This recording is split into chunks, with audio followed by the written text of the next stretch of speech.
ನಿಮಗೆ ಅಡಾಪ್ಷನ್ನ ಒಂದು ಅವಕಾಶ ಇದ್ದಾಗ, ಬೇರೆ ಮಕ್ಕಳಿಗೆ ಬಾಳು ಕೊಡೋ ಅವಕಾಶ ಇದ್ದಾಗ, ಯಾಕೆ ಈಗ ಇತ್ತೀಚಿನ ದಿನದಲ್ಲಿ ಅದು ಬದಲಾಗಿದೆ?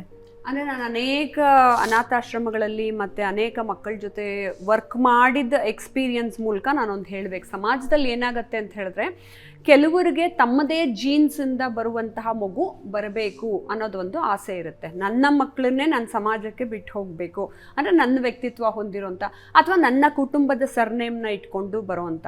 ಈ ಅಡಾಪ್ಷನ್ ಪದ್ಧತಿ ಬಂದಾಗ ಹೌದು, ತುಂಬ ನಿಮಗೆ ಸಮಾಜನ ಬ್ಯಾಲೆನ್ಸ್ ಮಾಡಬೇಕು, ಎಲ್ಲೋ ಪಾಪ ಬಿಸಾಕಿರೋಂಥ ಮಕ್ಕಳನ್ನು ಸಾಕಬೇಕು.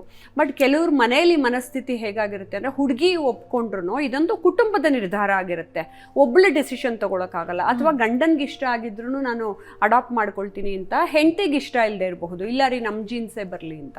ಅಥವಾ ತಂದೆ ತಾಯಂದ್ರು ಹೇಳ್ಬೋದೇ ಬೇರೆ ಕಡೆಯಿಂದ ತೊಗೊಂಬಂದ್ರಂತ ಆ ಮಾನವೀಯತೆ ತುಂಬಿರೋವಂಥ ಗುಣಗಳು ಇರುತ್ತೋ ಇರಲ್ವೋ. ಆದರೆ ಒಂದು ಥರದಲ್ಲಿ ಏನು ಅಂತ ಹೇಳಿದ್ರೆ, ನಾನು ಈ ಥರ ಅನಾಥಾಶ್ರಮಗಳನ್ನ ರನ್ ಮಾಡ್ಕೊಂಡು ಬಂದಿದ್ದಾಗ ಅನೇಕ ಮಕ್ಕಳಲ್ಲಿ ಅವರ ಮನಸ್ಥಿತಿ ಮತ್ತು ಪರಿಸ್ಥಿತಿಗಳು ಬೇರೆ ಬೇರೆ ಆಗಿರುತ್ತೆ. ನೀವು ಬೆಳೆಸ್ತಾ ಹೋದ್ರೂ ನಿಮ್ಮ ಕುಟುಂಬದಲ್ಲೇ 50% ಸಾಮಾಜಿಕ ವಾತಾವರಣ ಪ್ರಭಾವ ಬೀರಿದ್ರೆ, ಇನ್ನು 50% ಅವ್ರ ಜೀನ್ಸ್ ಪ್ರಭಾವ ಬೀರುತ್ತೆ, ಅನುವಂಶೀಯತೆ ಅಂತ ನಾವೇನು ಕರಿತೀವಿ. ಸೊ ಆ ಜೀನ್ಸನ್ನ ಹೋಗ್ಸೋಕ್ಕಾಗಲ್ಲ.